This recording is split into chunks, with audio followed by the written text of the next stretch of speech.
Hi, I'm Julieann Ash. I'm the Director of Midwest Educational Therapy and Associates, and we're taking a look at a second part on our webinar about preventing summer slide and powering up for the school season.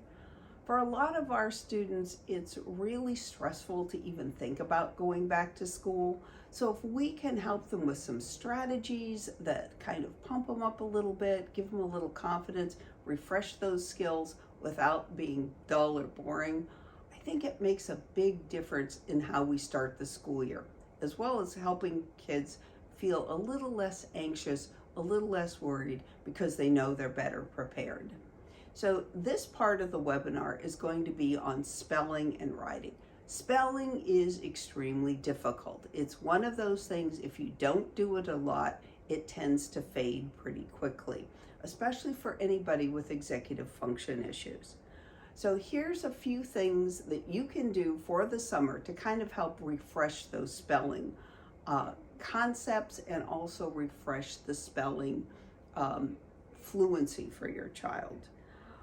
One of the things that's fun is ask them to be the secretary for the house. They're the ones that write or type out grocery lists, directions, anything that you might have that would involve writing. They might be your note taker, the one that you dictate to. This is a lot of fun with the younger ones, especially if you allow them to use fun pens, lots of colors, and decorate. Another activity for younger kids is writing words in the sidewalk in chalk.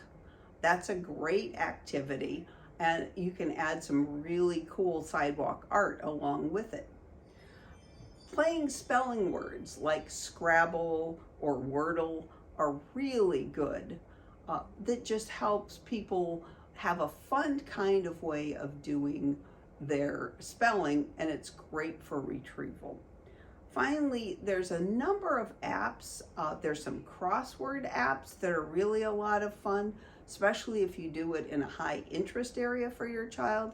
Or the Perennial Hangman now has an app that is, again, a lot of fun for all ages. So again, to kind of help refresh that spelling, just find any place where you can encourage the child to be your note taker, recorder, or encourage them to have some fun, and you too, with word games and with apps.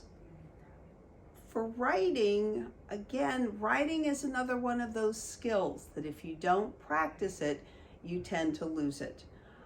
As I tell my kids, if you didn't swim for 3 months, it would be hard to get back into the swim. So it's the same idea for writing. The spelling and writing overlap, so if you're a note taker, that helps.